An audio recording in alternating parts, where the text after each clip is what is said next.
There we go. Definitely feel free to introduce yourselves in the chat. It's nice to see names and organizations. Love to reconnect with people. Let us know where in the country you are.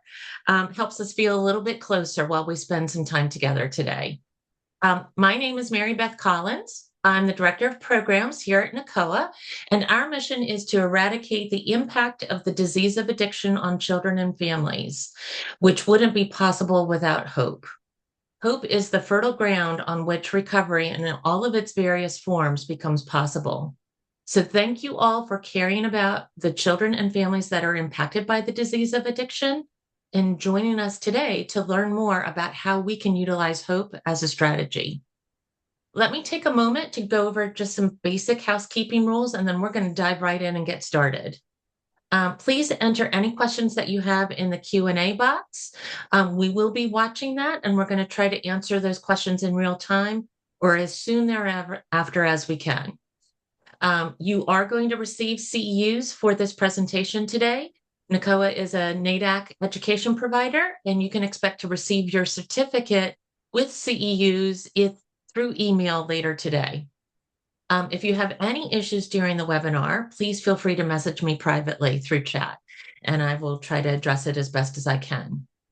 And so with that, let me go ahead and welcome our presenter, William Moyer, and I'm thrilled to be able to introduce him to everyone today.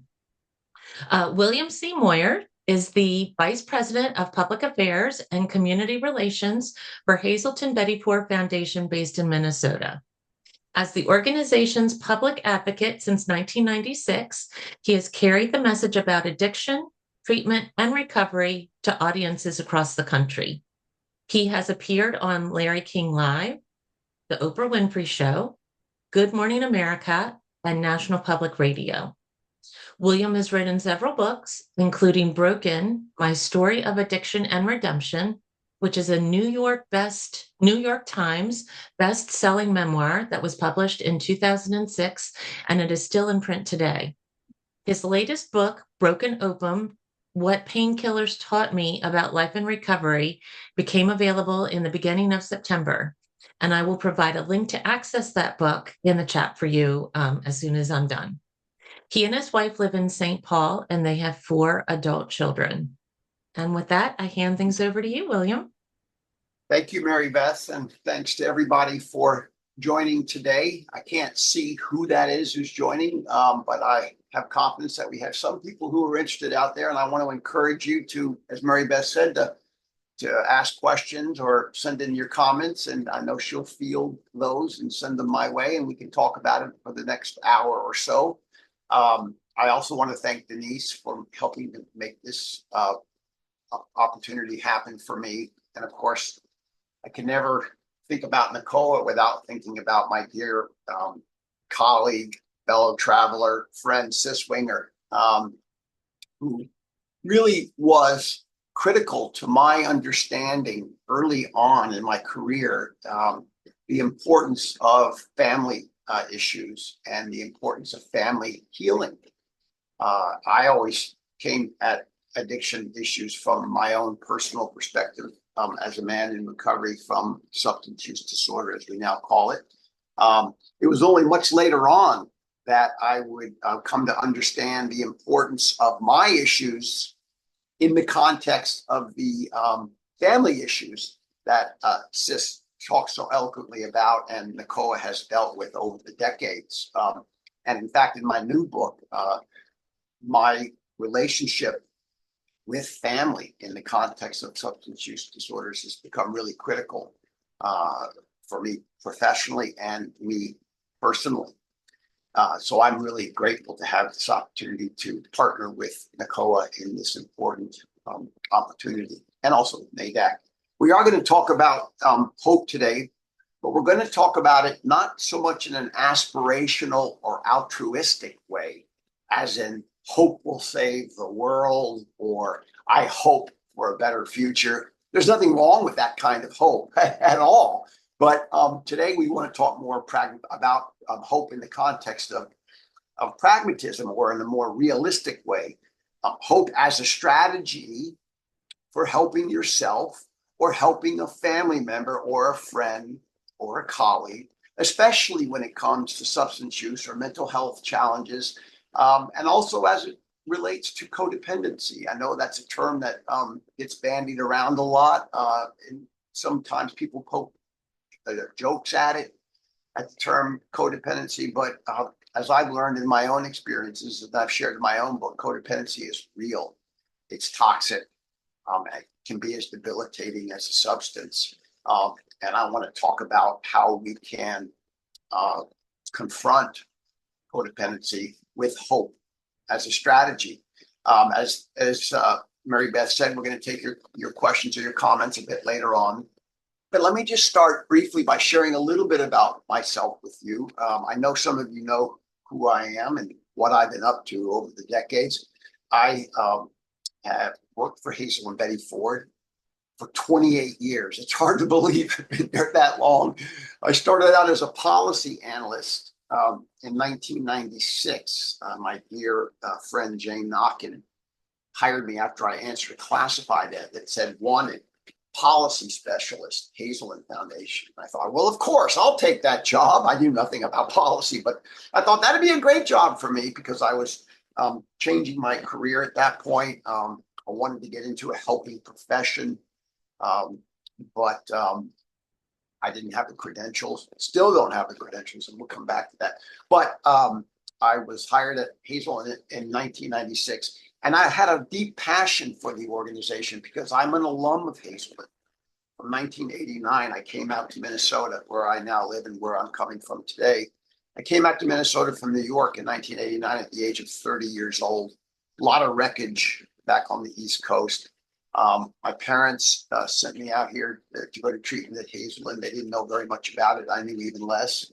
I actually thought I was coming out to Hazelden to learn how to master my out of control drinking and drugging. I did not realize that recovery is much more than about just stopping use. It's about starting to live and to live a better life. That would take a long time for me to understand. So much so that it took me 4 treatments over 5 years between 1989 and 1994 before I took personal responsibility for managing my chronic illness. And I gained sustainable recovery.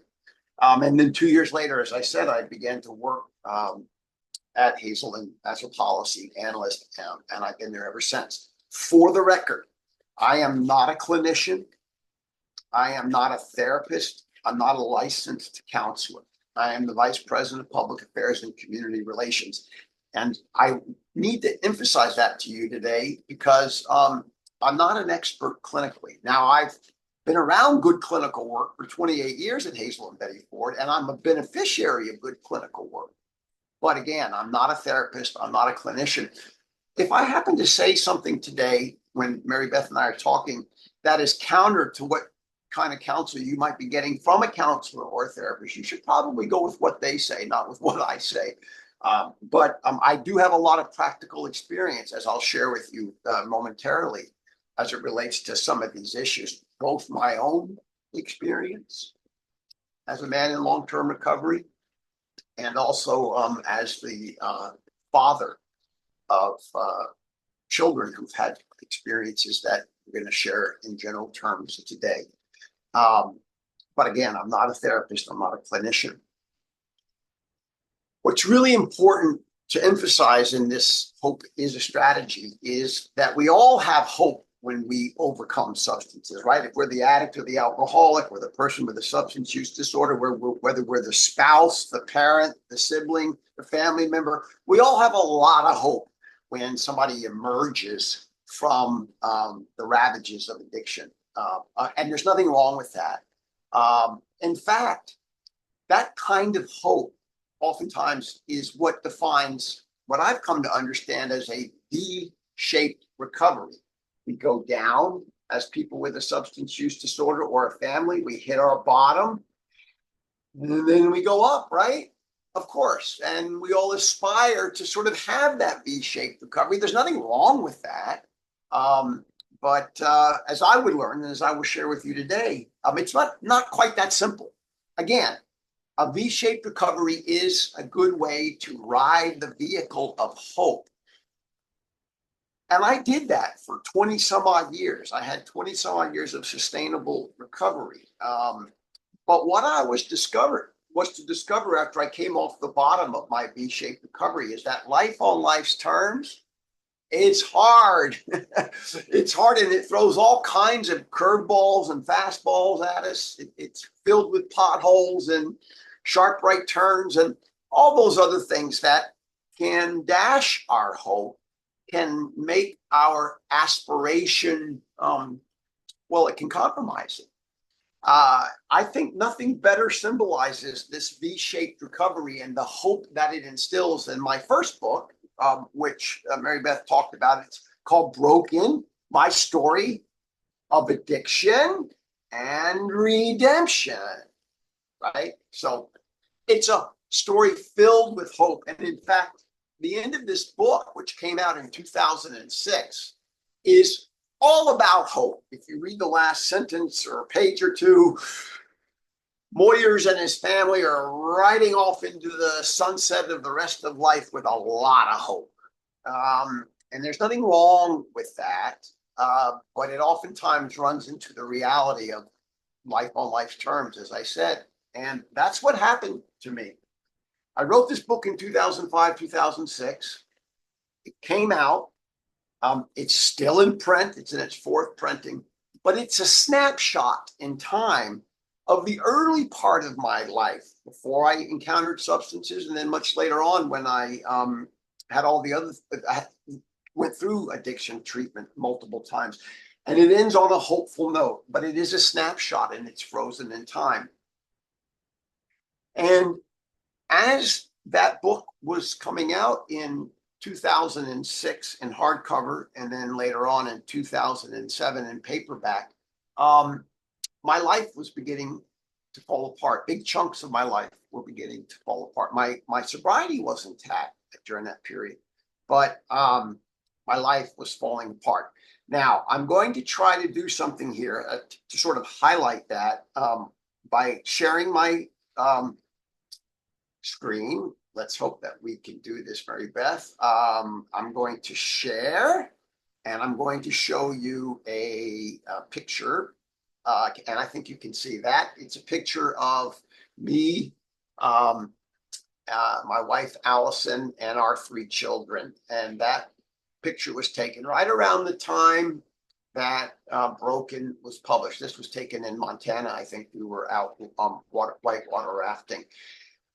And that picture is a picture filled with hope, right? There I am, the addict and the alcoholic in the family, having overcome my illness with 4 treatments over 5 years. My wife there, Allison, had overcome substance use disorder. And our children were too small to have encountered it yet. So that's a picture of hope, just like this book is a picture of hope. But things were beginning to evolve in my life during that period of time. That included Allison, who's been very open about this in my new book, sharing her struggles with mental health issues. And what that picture there doesn't capture is my own struggles with my own moral failings, or my defects of character, as we tend to call them. We look good and we are trying to be good, and there's a lot of good things in that picture, but things are beginning to fall apart. And as the book came out in 2006, well, when your life is falling apart like mine was, the V-shaped recovery, it looks good, but it's not real. And I was to discover pain and frustration and dependency issues that had nothing to do with my sobriety, because I was not using them, but they had everything to do with my inability to accept life on life's terms. Now I'm going to try to close that picture out and then bring this back up so we can continue to talk. Everything's good so far, right? Yes. All right, I don't know why I can't see it. There we are. So there you have it, the V-shaped recovery. It looks good. The book is good. It's a New York Times bestseller. I'm sober. I have no desire to use substances, but big chunks of my life are beginning to fall apart. And that's problematic, not only because it's painful to have your life fall apart, but it's also painful when you have a book that's doing really, really well and people like it and it looks good and it reads well. And it's not really like that anymore.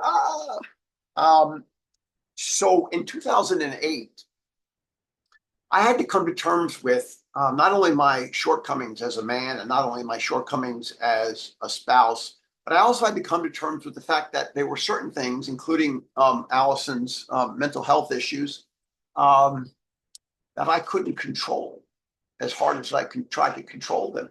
Now, I always thought that it was hard to let go of substances. And believe me, it's hard to let go of alcohol or other drugs, right? It's really hard to let go of that.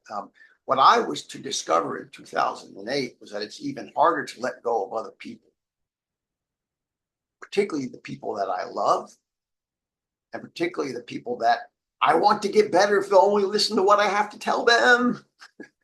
And it was in 2008 that I went to a codependency workshop at the Karen Foundation in Pennsylvania. In fact, I was on the phone with them earlier today because I'll be speaking at their organization next week in New York City. But I went to a codependency workshop because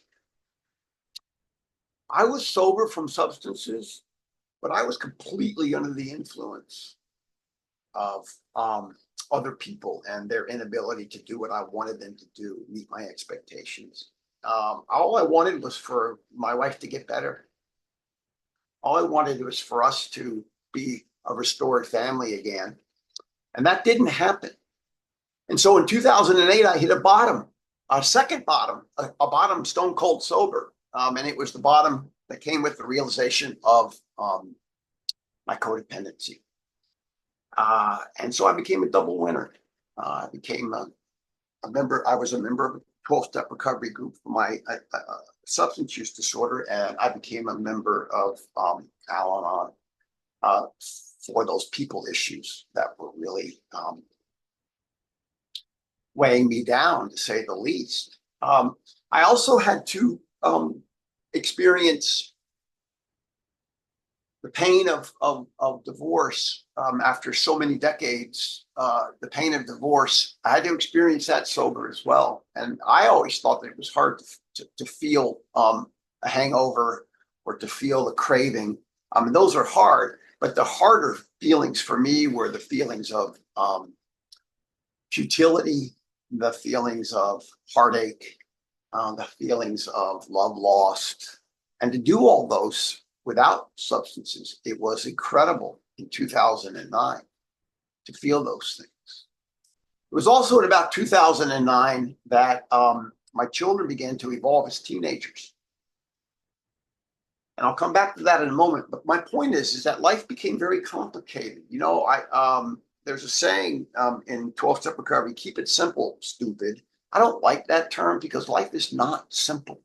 And in 2008, 2009, even as this book is in paperback and is doing really, really well, life is not simple for me, and I can't keep it simple. I'm just trying to keep my head above water. And subsequently, I was divorced, and Allison decided to move away, and so I was home alone as a single dad with a full-time job, and with the issues of my other isms, my workaholism, my perfectionism, my relationship-ism, and again, all of those being grounded in the grand poobah of all isms, my codependency-ism. I tried to work a program where I could let go. I had hit that bottom. That was really, really hard for me because I only want what's best for other people, even if they don't want what's best for themselves. And that can really tie you up, can it? I mean, I think some of you probably understand that. One of the other aspects of my challenge that became fodder for this new book, which we'll come back to, is, as I said earlier, the fact that my own children grew up. And now I'm going to try to share the screen again. I see we have a lot of chats going on in there, and I'm hoping, Mary Beth, that you've got that under control because I'm not looking at them. But let me see if I can share this image too. So you saw an earlier picture of my children. Here's a picture of us during what was to become a formative stage. And of course, you see there that we're missing one person in the family. The kids are missing their mom, and I'm divorced from her. But we're hanging in there. But you can see my children are growing up. They're not wearing life vests anymore. They're not little. They're growing up on me. And as they grew up, well, they did what a lot of other teenagers typically do, right? They experimented. Now, what's really interesting about that is Thomas, there down at the bottom, Nancy to the right, and Henry to the left. They grew up understanding exactly the realities of their situation. They knew that their mother, that our kids knew that Allison and I had met during the recovery process in Minnesota in 1989, 1990. They knew where I worked at Hazelden. They knew what Hazelden was. I had taken my children to recovery meetings over the years. They knew the risks of being the product of two alcoholic parents, even though their mother and I were sober. There's a genetic predisposition, as NACoA knows. My children are at a higher risk. Some would say 5 to 10 to 15 times more at risk than their friends at high school or their using buddies. So my children were armed with all of the information, quote unquote, that parents should be arming their kids with, which is that addiction doesn't discriminate. It has a genetic predisposition. They are at higher risk. Mom and dad are recovering, et cetera, et cetera, et cetera. But I was also no dummy. I knew that the fact that my kids were teenagers meant that they were going to be at risk and tempted. So I tried to incentivize my children. I told my kids that if they would wait until they were 21 years old to experiment with substances, if they ever experimented with substances, if they would wait until they were 21 years old, I would buy them a new car. Now, I told them that because one, the drinking age is 21 at the time. I think it still is. And so I don't want you to break the law, kids. But secondly, I said, kids, the last organ in your bodies to develop is the brain. And as we know at NACoA, as we know at Hazelden Betty Ford, the brain is where decision is made and risk is weighed and where substances tend to go in there and compromise them. So I said to my kids, wait until you're 21 because that's the law, number one. And number two, let those brains of yours develop fully so you can make the right decisions.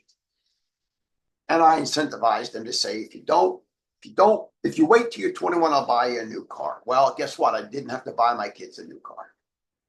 Not one of them did I have to buy them a new car. Why? Because they all experiment. Yep. Even though their dad, even though their mom, together and divorced, tried to set a good example, Henry, Thomas, and Nancy all experiment. Well, as I say in my new book, thank goodness we armed them with one other tool in that toolbox, which I think is so important at NACoA, which I think is so important for families like ours, probably like many of you on this webinar. I armed my children with this other tool, and it was this. I said, kids, if you choose to use, you may not be able to choose the outcome, in which case, it's okay to come to me and ask for help.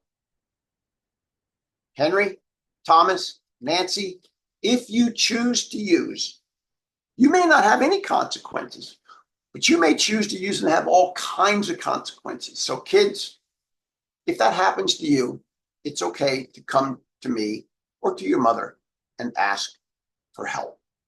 We told them that early on. Told them here as they entered this formative time. And as I write about in my new book, Broken Open, I'm so glad that I did that. You know, my own parents never gave me that tool. We always talked about everything sitting around the table in the 1960s and 70s. Watergate, the war in Vietnam, sex, the Beatles, the Rolling Stones, all those things. But we never talked about substances because we didn't think we needed to. Well, we talked about it in this family because we knew we were going to need to. And I am so glad I did. And I'm so glad I encouraged them to ask for help, because as I said to them, in asking for help, you will have hope. If you don't have any hope, you won't ask for help. But if you have hope that you can overcome this issue, even though you will be worried about how I might respond to it, it's okay to ask for help. And as I chronicle in the new book, all three of my children have come to me and asked for help for substance use. I'm also pleased to tell you all, and now I'm going to see if I can close this out. I'm not sure how to do it. Let's see, or maybe I can share another one. I'm also pleased to tell you that, well, here we go. I'm going to try this one more time. Can you see that one? Not yet, William. Okay, I don't know why it won't let me bring it up, but maybe it's because I have to get rid of, let's see, maybe I need to get rid of this one, right? I took the other one down for you, so you should took be it down for ready. me? Okay, Yes, so hold you on. should be ready to put your next picture up. I'm going to hopefully put this next picture up. If it doesn't work, we're not going to quibble with it. We're going to share, and we're going to share this one. I hope. Share. Is it sharing? It is coming up. Thanks. Yay! That's So a they've lovely all picture. grown up. That's us a couple weeks ago at my son Henry in the middle's wedding in Seattle. He got married. Thomas on the far right-hand side is married and is soon to become a father for the first time, which means I'm going to become a grandfather for the first time. And my daughter there, Nancy, is a therapist in New York City, having graduated with her LMSW from Columbia a year ago last May. My point being that all three of my children have found their own pathway to well-being. And guess what? None of them do it the way I do it. And I've had to learn once again that, you know what, I can have hope for my children. I can have hope as a strategy, but I don't have to control that strategy. I don't have to control their pathways. All three of my children are better off today than when they came and asked me for help. And none of them are pursuing their pathways of well-being, I call it recovery, the way that I did it. And that's the point. That's the point. Hope can be a strategy, even if you can't define the tactics along that way. If you're a parent who's logged into this webinar because you are struggling with a loved one or a child who is not recovering, you can have all kinds of hope by talking to them about it, even if you don't have the tactics to get them from the problem to the solution.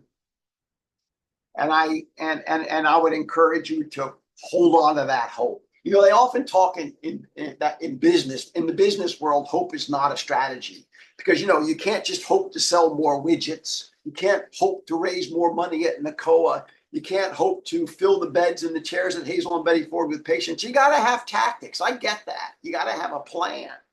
But when it comes to a loved one, oftentimes those tactics are lacking, or we can't see them. But we can have that hope that comes with saying it's okay to ask for help.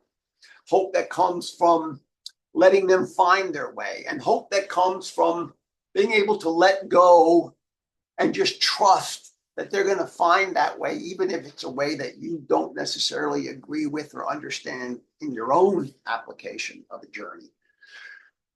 My story, I think, proves that hope is a strategy when it comes to a loved one who is struggling. The most important thing I tell parents, and frankly, the most important thing I tell people who are struggling with substances, stay connected. Stay connected to your parents. Stay connected to your child. Stay connected to that person who's struggling. Because without connection, what do we have? I would discover that in my own journey along the way, as I write about in my new book, Broken Open. Remember, broken was a V-shaped recovery that I had to live up to. I always had to live up to it. And that was hard when big chunks of it were falling apart, right? As I've shared with you. My new book, Broken Open, I get to live into, because I have discovered so many things along my way in ways that have sustained me. And one of them was what happened to me in about 2012. I remember I'm a crack addict and an alcoholic who has had sustainable recovery for decades. Still have it. Haven't been in a crack house or a bar since October of 1994, 30 years ago next week. But in 2012, I had a dental procedure, a complicated one, and I developed some complications from it. And from that experience, I became, I had what I call a run-in, if you will, a run-in with pain meds. I had a recurrence of use is what it was. I don't call it a relapse because I didn't relapse on the substances which had always led me to treatment before. I never used opiates. I didn't like them.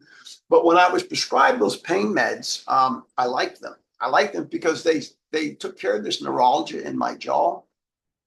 But I also liked them because they took the edge off of my life, that hard edge. And hindsight being what it is, I have looked back now and reflected on all the things that built up to 2012. And that was, of course, living up to this book. It was my own shortcomings as a man and as a spouse. It was a painful divorce. It was, as I said earlier, my workaholism. It was my codependencyism. It was my children coming of age with substances. It was a lot of stuff, including trauma. Yeah, trauma, which has got to be at the root cause of most of what ails our families, particularly around substance use and mental health conditions. But, I was never given the tools in treatment. My 4 treatments over 5 years, I was never given the tools to deal with my own trauma. I guess because the counselors didn't think I had it. But by the time I took those pain meds in 2012, the relief I found from all of those things that had happened between 2005, 2006, and 2012, the relief was palpable. And before I knew it, I could not get off of those pain meds of my own free will. I could not get off of those pain meds through my higher power, getting on my knees and praying. I could not get off of those pain meds with the recovery program that had worked so well when it came to those other substances.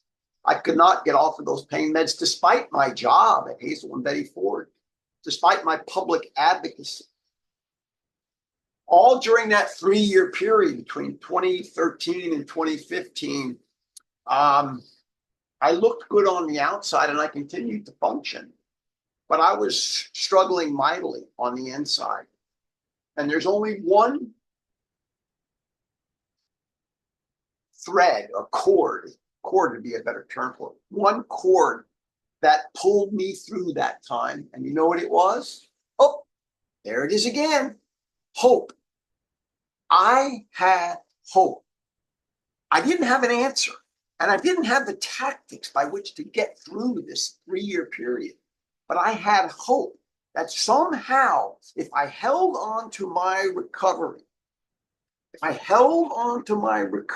even as my sobriety was jeopardized, if I held on to my recovery, if I had hope, ultimately, I would get through it. Because remember, nothing else was working. None of those tools that had always worked were working for this addict and alcoholic. And in 2016, early 2016, that hope delivered to me a solution. And it was in the form of a recommendation from my internist, a doctor who had known me for decades, saying, William, I want you to go make an appointment with an addiction psychiatrist in Minneapolis. I live in the Twin Cities. And I want you to go see him. And there I am with decades of recovery. There I am with all the tools, so I thought. There I am as the public advocate for Hazelden Betty Ford. I am as an engaged father of those 3 beautiful adult children. There I am. I need another tool. I got hope, but I need another tool. And it was given to me, shown to me, and it was given to me in the form of an anti-craving medication. for my craving brain. Because you know what? In 12-step recovery, we often talk about a drug. Is a drug? Is a drug? That's not true for me, because opiates are like no other drug I've ever experienced. That they get into this brain in a way that you just can't get out of it. In my case, without an anti-craving medication called Suboxone. Yep. Science and medicine have come a long way since my first treatment in 1989. And in the midst of an opioid epidemic that is killing thousands of people across this country and destroying millions of families, still, the science and the medicine offered to me a very simple solution. Not the only solution, because remember, I had all those other tools, but offered me a simple solution. A FDA-approved medication prescribed by a psychiatrist, an addiction psychiatrist, that I slipped under my tongue. And it worked. It quieted this craving brain and allowed me to take all those other tools that I had always had and used and surround myself with them. And here I am. Hope is a strategy when we have nothing else. And remember, I had everything except I didn't have the thing that mattered. I did not have an answer to my craving brain. I did not have an answer to how I was going to get off of those pain pills. And I held on. I held on to hope that it would happen. I just hung in there. What I have discovered in closing, what I discovered for me is that there is more to my recovery than sobriety. There is more to my recovery than sobriety. Now, don't get me wrong, sobriety is a really important condition, if you will, for people like me. But there are going to be periods of time with this chronic disease of addiction or mental illness. There are going to be times when it comes back. And all those tools, all those goals, all those aspirations that we develop in recovery are not going to necessarily be enough. And so sobriety can be jeopardized, but recovery can still remain. I held on to my recovery during those 3 years because I love being a person in recovery. I like being a dad in recovery. I like being a public advocate in recovery. I like working with Mary Beth in recovery. I like all those things about my recovery. I owe my existence to it.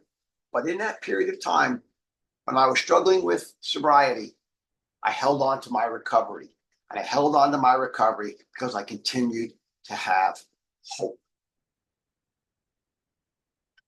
That's what today is all about for me as an addicted person in recovery, as a person who had a recurrence of use, as a public advocate for Hazelden Betty Ford, as a father to 3 beautiful children and 1 stepson, Jasper, as an author of a couple of memoirs. I have discovered the most important thing, perhaps, which is I remain teachable.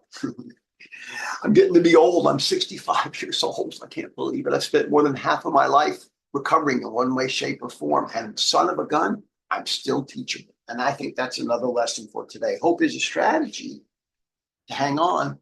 And also, if we remain open to change, if we remain open to innovation, if we remain open to evolution, then we can make it too. So that's me. I hope that no pun intended, I hope I've given you all some things to think about. I think we've got about 20 minutes or so left, Mary Beth. So at this point, I'll turn it back over to you and we can do what you suggest. Thank you so much, William. My goodness, that was an amazing story. And to be so candid and courageous to share it with us today has been wonderful. And I think what you touched on that we get a lot of questions about, and I'm going to ask you to expand a little bit about, was your conversation with your children. Yes. There is so much, again, hope that when adults are able to find recovery, that we can ease that path for our children. And I thought your candidness in discussing that reality with your children was remarkable. And you actually touched upon how they did experiment and continued to stay on a good, solid path to living as an adult in a very healthy way, which is, again, so many younger parents' hopes, but it's mixed with so much fear that that might not be possible. Do you mind sharing a little bit more in greater detail about what that part of your journey has looked like? Sure. One of my children came to me and said, Dad, I've stopped drinking, but I can't stop smoking weed. I need help. We had that child assessed at Hazelden because we're an abstinence-based program, right? We always have been. We just celebrated our 75th year. Our assessment was that the child in question had a dependency. And if you're an abstinence-based program and you have a dependency, it means you should probably stop, right? Well, it's been over a decade, and that child still uses. That child uses very differently than they did when they came to me. But that's their pathway to recovery. And there's no doubt in my mind that that child, one of my three children, is in a much better place and is recovering from the desperate condition that caused that child to come and ask for help in the beginning. So there's one of them. The second, and I respect that.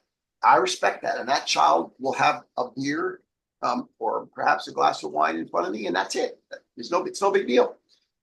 Another child came to me and said, I've been binge drinking since I was 13. That was a shocker to me because that child lived in my house. We had that child assessed. That child was assessed as being dependent.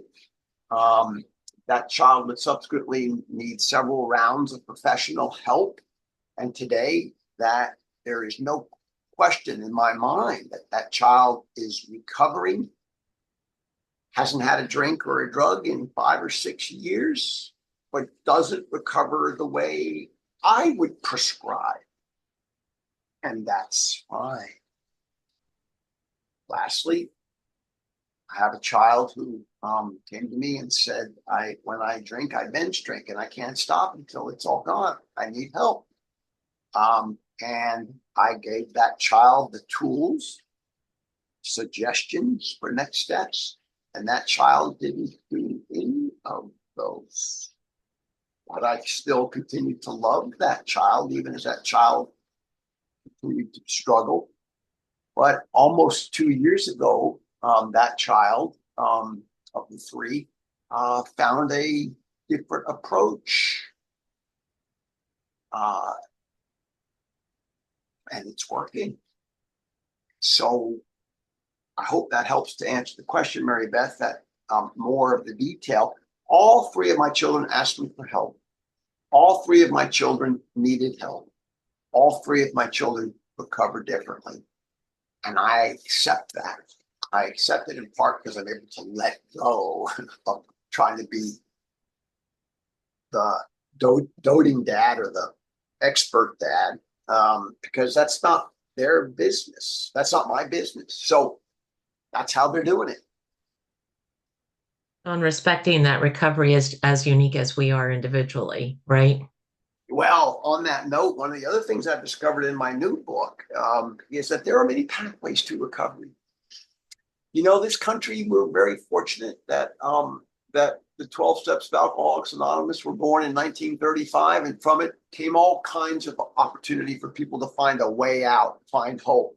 But I've discovered in this era that while that continues to be an important pathway and will be, there are other ways to do it. I mean, I think my own children are examples of it. And that's a good thing too. There are more pathways to recovery. Yeah, I see a comment there from somebody that said, well, I missed it there, but it says they're going through this thing right now. So, Mary Beth, if I could just address that real quick and say to that person who's going through it right now, hang on to hope. Take care of yourself. Do those things that take care of your mind, your body, and your spirit. I know that can be hard to do when you have a loved one who's struggling, but put yourself first. What a novel idea. Put yourself first. That's so hard for us as parents or grandparents, right? We're always willing to give of ourselves to our children or our grandchildren or to others for that matter, particularly if you work in this field. Put yourself first. Do what is necessary for you to feel good or to feel relief in this day. And you know what those things are. Take them. It might be prayer, it might be exercise, it might be knitting, it might be going to church, it might be eating a good meal. You know what to do. So take care of you. Keep your line of communication open with the person that's struggling and hang on to hope. We have another question, and someone very soon thereafter said, thank you for asking. How will your opinion about recovery change, if at all, when you become a grandfather, knowing the intergenerational cycles of addiction? Well, fortunately, that's a very good question. No one's ever asked me that. Of course, I've only learned I was going to be a grandfather about 2 weeks ago, but um, uh, I feel like I've left some resources to my grandchildren. Hopefully, I have more than one someday. That'll be in the form of my books. That'll be in the form of my legacy as an advocate at Hazelden Betty Ford. That'll be in the form of how the parent of these grandchildren, without disclosing their gender, so I keep my kids sort of all in the same basket here without singling one of them out. But I think the best thing I've done for my grandchildren is to do my best to raise my children in a way that gives them honest information about substance use and mental health issues. And hopefully they too will pass that on to their children, my grandchildren. Well, and congratulations on such wonderful news. Thanks. That's I got to fantastic. say, since I learned that news, my internal axis has been tilted in a really good way. I actually feel old in a good way now. And I can also see how my priorities are not as important as they were 3 weeks ago. I can actually see the end of my career here in retirement coming sooner rather than later now that I'm going to become a grandfather, because I want to be present for my grandchildren. So it's been a good thing. Oh, fantastic. We have another question. How tough is it from 12-step fellowship members to not have to change your recovery date? Yeah. It's got to be a challenging thing to navigate, and they extend super congratulations. Yeah. Thank you for asking that question. I've been on a book tour the last week. I was in Alaska, Oregon, and Southern California. Just got home 2 days ago. So I've been out on a book tour this week, and that question came up a couple of times. I think everybody's date is going to be different in the sense of how you find your own date. I used to, as I write in the back of this book, Broken Open, what painkillers taught me about life and recovery. And I don't have time to read it now, but it's towards the back of the book. The most important date for me used to be October 12th, 1994. And if you've heard me speak before, you've heard me read from the prologue of this book. That's what happened to me on October 12th of 1994 when I came out of the crack house in Atlanta, Georgia. And my father, who was in the front seat of a car that was part of the intervention, he said, "I hate you." And I looked at my father and I said, "I hate me too." That's the prologue of this book, October 12th, 1994. Really an important date, but I'm glad I didn't have it tattooed somewhere on my body, because what I had learned is, for me, particularly when I had my recurrence of use with the pain pills, again, that there's more to my recovery than my sobriety. But my recovery began for me, and now how I count the day I began my recovery, I count as August the 6th of 1989, 5 years before I came out of the crack house in Atlanta. And I do that because it was on August the 6th of 1989 that I took those first steps out of a crack house in Harlem, New York, and went to the psychiatric ward of a hospital in New York City for 3 weeks. And then from there on to Hazelden. And then I would have these interruptions in my journey, interruptions in my sobriety, and it would be another sobriety date. And that's finally how I got to October 12th. But now I have defined my journey in recovery from August the 6th of 89, when I took those first steps to getting well. When I took those first steps to recognizing I had a big problem and I couldn't get out of it by myself, was I ready to be sober? Clearly not. But I've never strayed from my journey in recovery since August the 6th of 1989. So that's how I count my recovery journey from when it began in 1989. That's fantastic. Um, so I guess as a parent and thinking of you being, a new grandparent with your fantastic news, what tidbit in all of this incredible experience that you're sharing with us would you hope that your children are going to carry on in their role now as they become parents? Well, to your point that there is the genetic predisposition and they need to be wary of that. They need to be cognizant of the fact that they've each had a problem. And so it's likely that along that next generation, there'll be some issue around substance use or mental health issues, because we also have some mental health issues in our families. I think it's really important that my children continue to be the source of information for their children. We cannot rely on Madison Avenue and all that slick advertising or social media or their friends at school to be unimpeachable sources of truth, right? Because, oh my gosh, what is true anymore? It's why this country is so divided politically, because we have different beliefs or about the same facts or same incidents. It's incredible.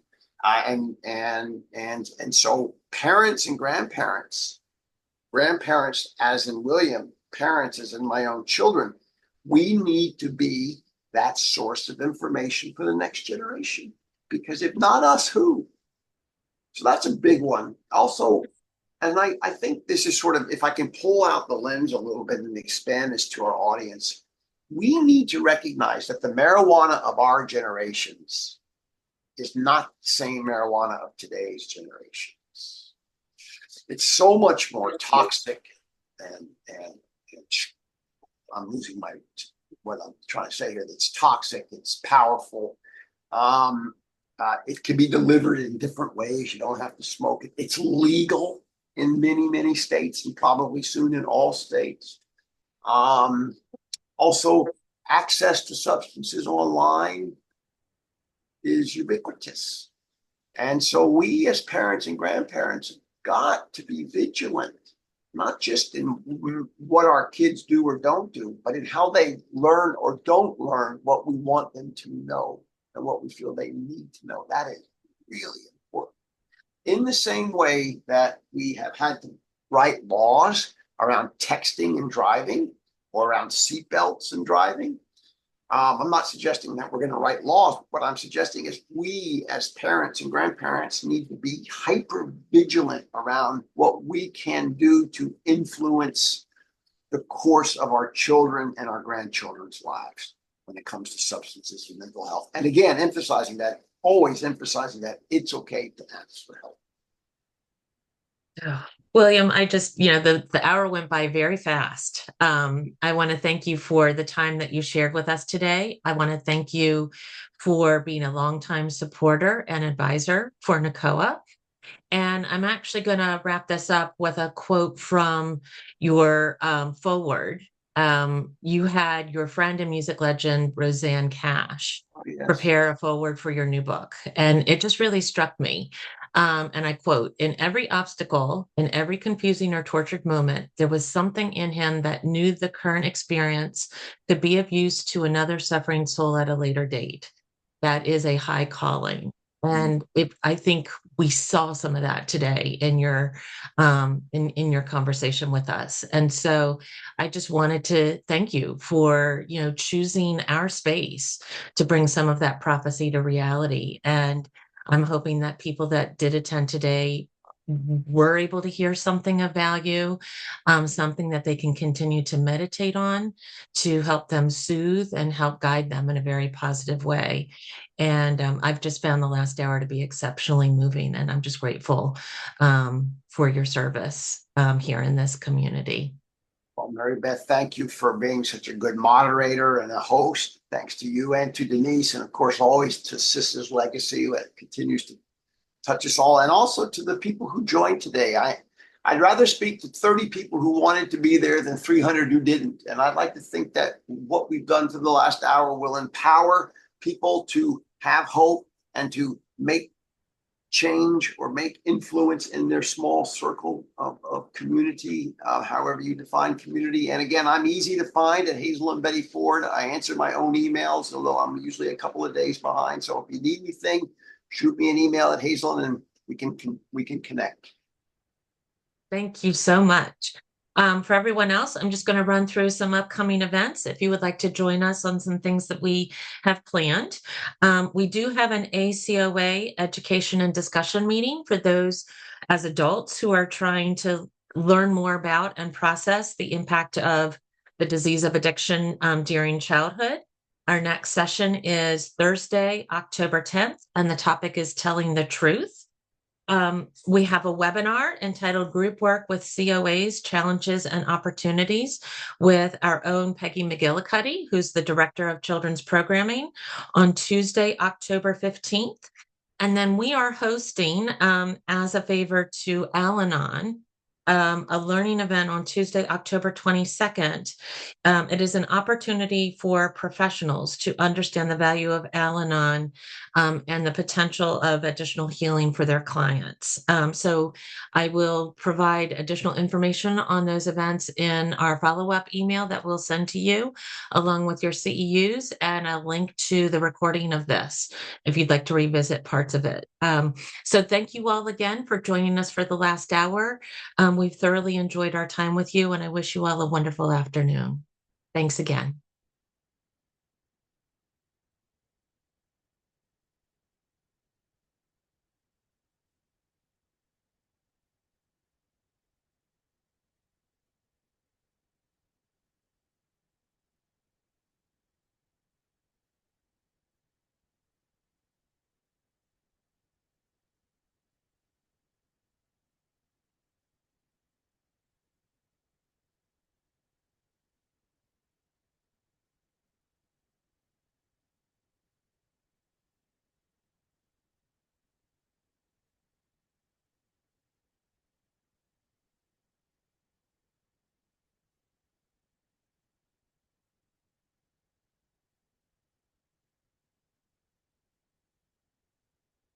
And so it is just back as we started with you and me, William. Hey, nice job, Mary Beth. You did a great job.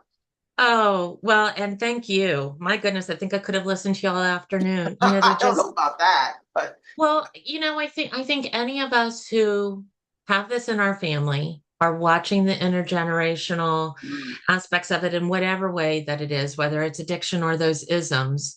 mm, And I know even for myself as a parent, I have two sons, 25 and 27. And fortunately, I haven't seen so much of the addiction, but here I thought I was doing all the right things, and those isms are very much, loud and present. Um, and you do sit and worry. And as parents, I mean, there were so many different pieces that you shared that are just, very much maintain hope, stay the course, and things will happen as they need to. And we just need that over and over, don't we? It's not a one and done.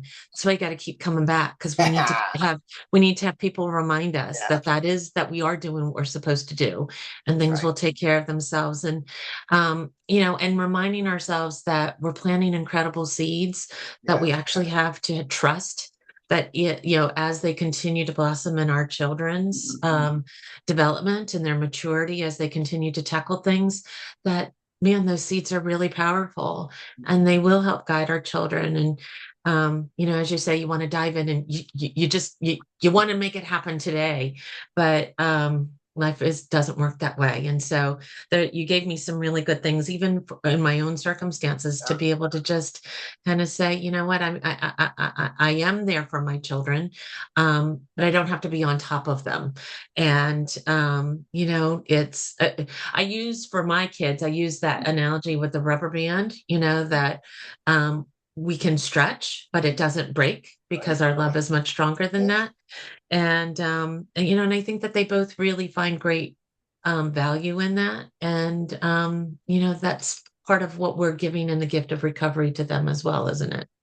Yes, and through this and through what NACoA is doing, we're taking those gifts that you and I have and appreciate, and we're passing them on. That's what it's all about. I mean, the pandemic changed a lot of things in not such a good way, but one of the things that changed in a good way was the ability for us to see that this is a valuable platform and we might as well use it to reach people. So I appreciate the opportunity. Well, and I imagine many people will continue to find this recording. Yeah. It's hard these days. There's so many times that there's Oh so many yeah. things that happen during the Oh day yeah. I can't get to, but I love that things are recorded. I can do Yes. it in a time Yes. that works for me. Yes. And now it will be evergreen. And so Amen. people will be able to find it when they need it. And I'm really grateful that we're able to have captured that today. Well, And thank this has just been lovely. Yeah. We met. It's I mean, you were in a million. Yeah, I mean, my goodness, you're everywhere. But we met at that DC event, Unite, I think it was called. It was way Yeah. back, very early when I just 2015. started. And oh, there you go. Yep. And I mean, wow, what an amazing event that was. And and I had an opportunity. I was with Sis and I had met Ah, you and she was taking me around and I was meeting an awful lot of people. And so I was really looking forward to a chance to work with you a little bit on this yeah. webinar. And hopefully we will have additional opportunities Yes. in the days Yes. ahead, because this has just been a wonderful hour. And Yeah. I For really me love to too. get to know you a little bit better Yeah. today. For me too, Mary Beth. And thank you so much. I mean, I love to do things like this because it's a good thing to do. When you've got a book, it helps to sell the book. And you always want to sell books, but we just reached people and that's what matters. And that's made my day worthwhile. So thanks for making my day worthwhile. Oh, thank you, All William. You right. have a wonderful Yeah. afternoon and Thanks. You we will too. be in touch. Take care. Bye bye. Okay. Bye bye.